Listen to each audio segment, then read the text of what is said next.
संतोषी माता व्रत कथा। बहुत समय पहले की बात है। एक नगर में एक वृद्ध अपने 7 पुत्रों के साथ रहती थी। सभी पुत्र बड़े हो चुके थे और विवाह कर चुके थे। वृद्धा अपनी 7 बहुओं के साथ घर संभालती थी। उसके 6 बेटे बहुत प्रसन्न और सुखी थे।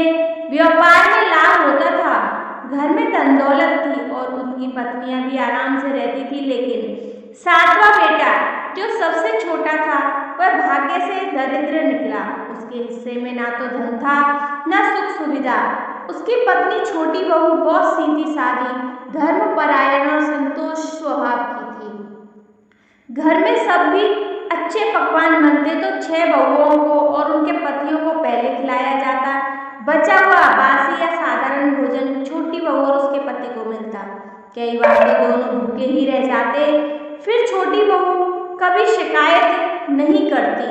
वह हर साल में भगवान का धन्यवाद करती और कहती, जो मिला है वही प्रसाद है, संतोष में ही सुख है। दिन बीतते गए। छोटी बहू और उसका पति गरीबी में जीवन काटते रहे। कई बार तो तन ढकने के लिए भी कपड़े पूरे नहीं होते। लोग मजाक उड़ाते, ताने देते, लेकिन बहू सब सह लेती। एक दिन पड़ोस की कुछ स्त्रियां आपस में बातें कर रही थी। वे कह रही थी, बहन, जो भी स्त्री शुक्रवार को संतोषी माता का व्रत करती है, उसके सारे दुख मिट जाते हैं। माता प्रसन्न होकर उसके घर खानदान में सुख समृद्धि से भर देती है। यह सुनते ही छोटी बहू के हृदय में आशा की किरण जागी।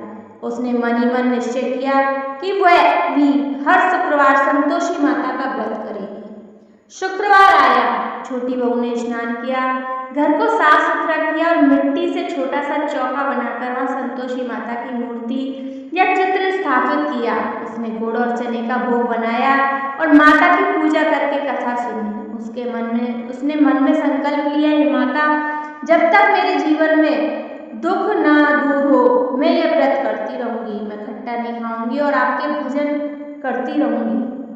फिर उसके आस पड़ोस के बच्चों को बुलाकर प्रसाद बांटा। कहते हैं, जब कोई स्त्री सच्चे मन से व्रत करती है तो संतोषी माता जल्दी प्रसन्न होती है। कुछ ही हफ्तों में परिवर्तन दिखने लगा। छोटी बहू के पति को थोड़े थोड़े काम मिलने लगे। घर में पहले जो कलह होता था वह कम हो गया। चेहरों पर शांति और सुकून नजर आने लगा। महीनों बीतते, घर में सुख समृद्धि बढ़ने लगी। छोटी बहू अब साफ सुथरे कपड़े पहनने लगी। उसका पति व्यापार में लाभ कमाने लगा। धीरे धीरे उनका जीवन पहले से बेहतर हो गया। अब बाकी देवरानियां छोटी बहू की तरक्की देखकर जलने लगी। वे सोचने लगी, यह तो हमसे भी ज्यादा सुखी हो गई। पहले तो बासी रोटियों पर गुजारा करती थी और अब देखो कैसे चैन से रहती है। यह सब जरूर उसके व्रत का असर है। वे मिलकर चालाकी करने लगी। एक शुक्रवार को जब छोटी बहू व्रत करके पूजा कर रही थी तो उसकी जेठानियों ने धोखा देकर उसे खट्टा भोजन खिला दिया।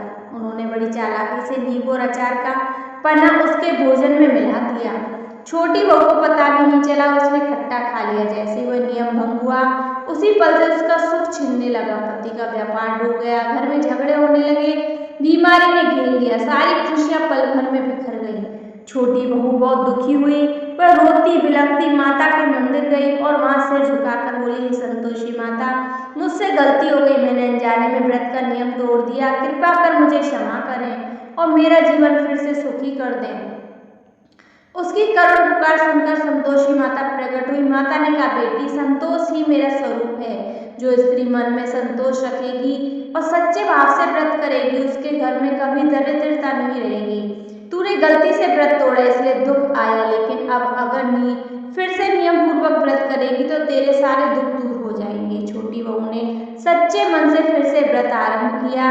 उसने बच्चों को गुड़ चना का प्रसाद दिया, भजन किया और माता का ध्यान किया। कुछ ही दिन में उसके फिर से प्रसन्नता होने लगी। घर में फिर से सुख समृद्धि लौट आई। उसका पति व्यापार में सफल हुआ, धन आने लगा और परिवार में शांति छा गई। अब छोटी बहू पूरे परिवार में सब से सुखी और संपन्न हो गई। बाकी बहुएं भी समझ गई कि यह माता की कृपा से हुआ है। उन्होंने भी मन ही मन संतोषी माता से क्षमा मांगी।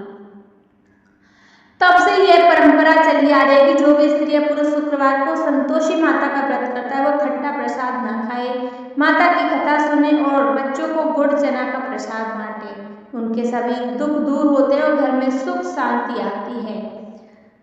संतोष से ही सुख है। आता है, जो संतोष रखता है, उसी पर माता की कृपा होती है। तो दोस्तों, यह थी संतोषी माता की व्रत कथा।